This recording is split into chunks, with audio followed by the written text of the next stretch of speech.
Hello students, कैसे हैं आप। मैं सुनील आनंद सर आज आप लोगों के लिए सोशल साइंस का एक महत्वपूर्ण चैप्टर आवर इन्वायरमेंट को डिस्कस करने जा रहा हूं। तो जैसा कि आपको पता है कि हमारे चारों ओर जो एनिमल, प्लांट्स और ह्यूमन बीइंग्स एक नेचुरल वर्ल्ड का निर्माण करते हैं, उसको इन्वायरमेंट कहते हैं। Our environment is the natural world in which people, animal and plants live. और ये इन्वायरमेंट मुख्यतः 4 कंपोनेंट से मिलकर के बनता है: hydrosphere, atmosphere, lithosphere and biosphere.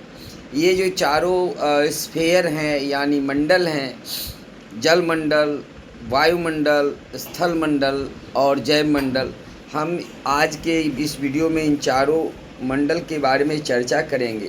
तो सबसे पहले है हाइड्रोस्फेयर। हाइड्रोस्फेयर को हिंदी में जल मंडल कहते हैं। Hydrosphere is the sphere of water and is important for existence of life on the earth. धरती पर जो पानी का सतह है, जो पानी का मंडल है, जो जल मंडल है, उसको हाइड्रोस्फेयर कहते हैं। और इसी जल मंडल के कारण धरती पर जीवन संभव हुआ है। It is a part of earth which is covered by water. धरती का एक बड़ा हिस्सा पानी से घिरा हुआ है। It includes all the water bodies found on the earth. Life exist on the earth because of presence of water. धरती का बहुत बड़ा हिस्सा वाटर बॉडीज है और इसी के कारण धरती पर जीवन संभव है। 71% धरती का जो सरफेस है वह पानी से घिरा हुआ है, जबकि 29% धरती जिस पर हम लोग रहते हैं जो मिट्टी और चट्टान का बना हुआ है। यही कारण है कि धरती को वाटरी प्लैनेट भी कहते हैं, क्योंकि आसमान से जब देखते हैं तो पानी के कारण धरती नीला दिखता है, इसलिए इस वाटरी प्लैनेट को ब्लू प्लैनेट भी कहते हैं। धरती पर पानी का सबसे बड़ा जो हिस्सा है वो सॉल्ट वाटर के रूप में समुद्र में है, और जो फ्रेश वाटर है वो नदी, लेक और झरनों में स्थित है। Water is constantly in motion due to the evaporation, condensation and precipitation. वाष्पन, संघनन और वर्षण के कारण हमेशा धरती पर जो पानी है वह चक्र बनाते रहता है, यानी मोशन की अवस्था में रहता है, गति की अवस्था में रहता है। दिन के समय में जब बहुत गर्मी पड़ती है तो पानी इवापोरेट्स होकर के ऊपर चली जाती है और फिर आसमान में जा कर के कुछ ऊंचाई पर जा कर के वो कंडेंसेट हो जाती है। वाटर वो कूलिंग प्रक्रिया के द्वारा कंडेंसेट होती है, संघनित होती है और फिर वाटर ड्रॉपलेट्स के रूप में, वर्षा के रूप में धरती पर आ जाती है।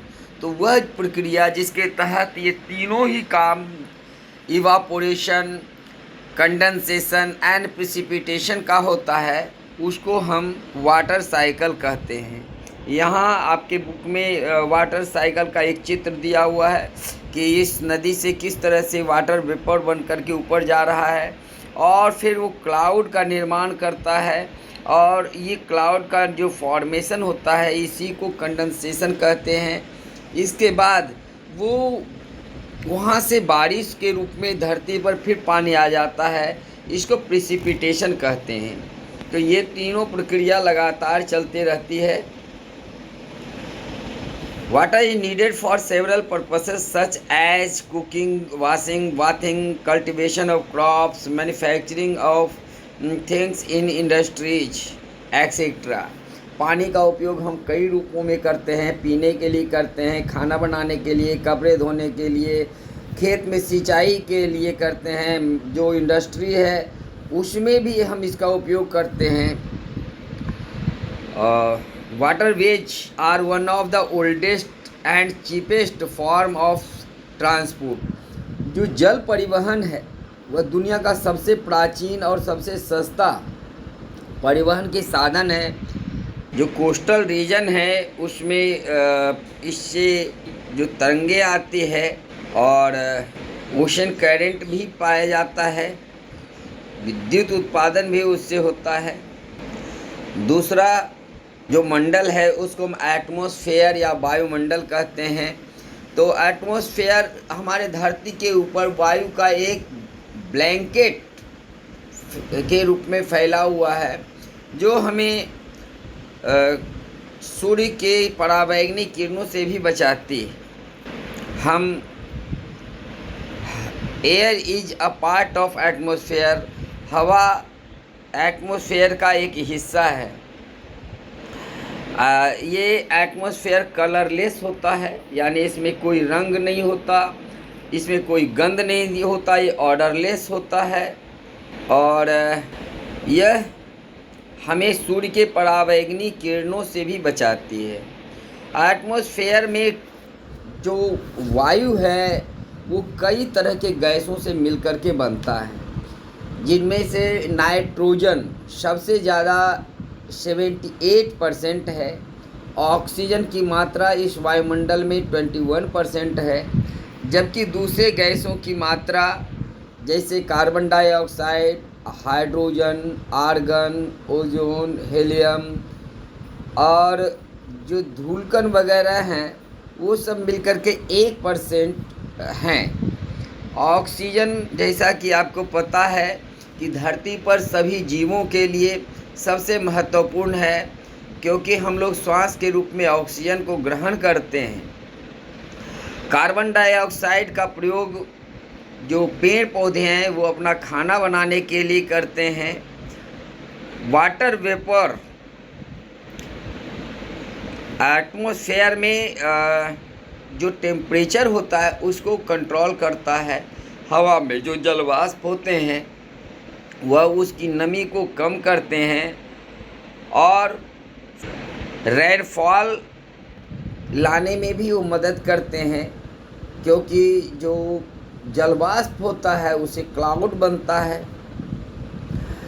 बिना हवा के धरती पर जीवन संभव नहीं है।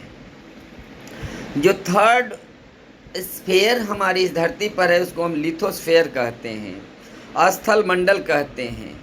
हम जिस धरती पर निवास करते हैं वो स्थल मंडल है और यह मिट्टी और चट्टानों से मिलकर के बना होता है।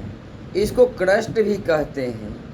यह सबसे पतला लेयर है। हमारा धरती एक ठोस गोला है, एक सॉलिड स्फीयर है। तो इसमें इसके 3 हिस्से हैं। जो सबसे अंदर वाला हिस्सा है उसको हम कोर कहते हैं, बीच वाले हिस्से को हम मेंटल कहते हैं और जो सबसे बाहर वाला सबसे पतला भूपर्पट्टी है उसको हम क्रस्ट कहते हैं। ये क्रस्ट ही लिथोस्फीयर कहलाता है। इसकी जो मोटाई है, औसतन मोटाई वो 0.7 किलोमीटर है, लेकिन हर जगह इसकी मोटाई अलग अलग है। जहाँ जो स्थल मंडल है, जो समुद्र से अलग वाला इलाका है, वहाँ लिथोस्फीयर का मोटाई ज़्यादा है, जबकि समुद्र में इसकी मोटाई कम है। बीच वाला जो हिस्सा है उसको हम मेंटल कहते हैं और यह क्रस्ट से ज़्यादा बड़ा और कोर से ज़्यादा छोटा है। यहाँ आप देख सकते हैं कि मेंटल 70 किलोमीटर से लेकर के 2891 किलोमीटर के बीच तक फैला हुआ है।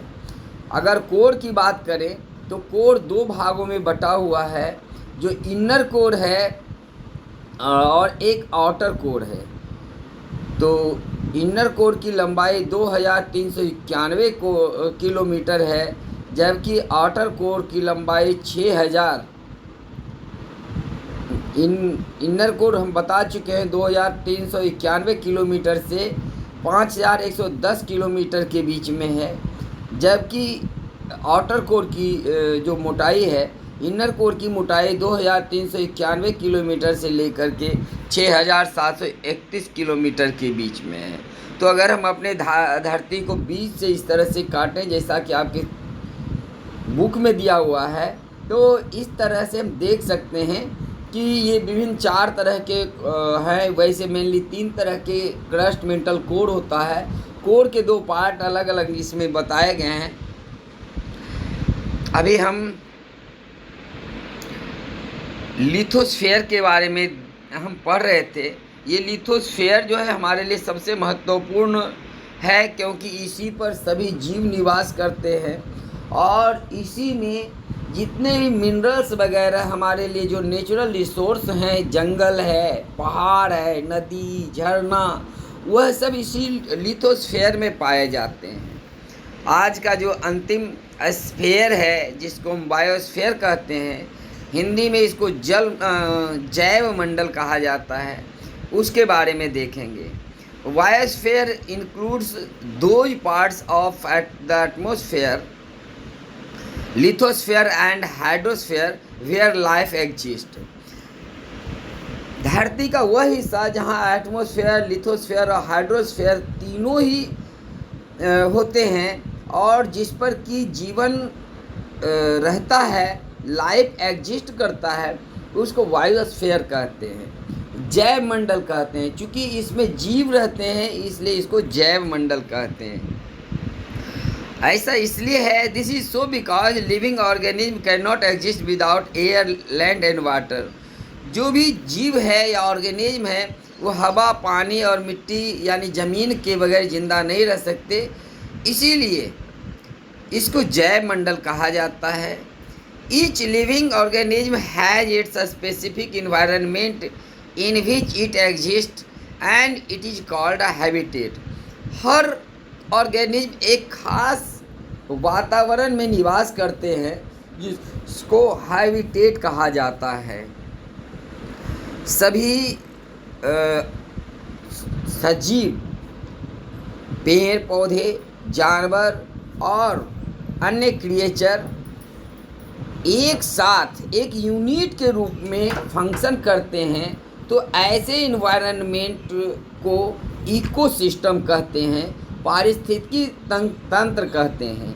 इस इकोसिस्टम में पेड़ पौधे, जीव जंतु, माइक्रो ऑर्गेनिज्म सब एक दूसरे पर डिपेंड करते हैं, एक दूसरे के साथ फंक्शन करते हैं, तो उसको इकोसिस्टम कहते हैं। जैसे हम जो जीव जंतु है वो ऑक्सीजन ग्रहण करता है, कार्बन डाइऑक्साइड छोड़ता है, और पेड़ पौधे उसको ग्रहण करते हैं और ऑक्सीजन छोड़ते हैं। तो इस तरह से दोनों पेड़ पौधा और जीव जंतु एक दूसरे के साथ फंक्शन करते हैं इकोसिस्टम में। Biosphere makes up a very small part of the earth masses. This is the layer that makes living on earth possible. Biosphere एक छोटा सा हिस्सा धरती के ऊपर वाला हिस्सा में बनाते हैं। इस लेयर पर ही जीवन संभव होता है। तो इस चैप्टर से संबंधित जो चारों स्फीयर था, ये पूरे चैप्टर को हमने आज आपको समझा दिया है। अगर कोई भी टर्म, कोई भी बातें आपको समझ में न आए तो आप कमेंट बॉक्स में लिख करके हमसे सवाल पूछ सकते हैं। हम आपके हर कमेंट्स को पढ़ते हैं और आपके हर सवाल का जवाब भी देते हैं। इसलिए कमेंट बॉक्स में अपना राय, आपको ये वीडियो कैसा लगा अवश्य लिखें, और अगर वीडियो अच्छा लगे तो इसको लाइक भी करें, अपने दोस्तों के बीच में इसको शेयर करें, और अगर इस चैनल पर नए हैं तो इसे सब्सक्राइब करना ना भूलें। Thanks for watching.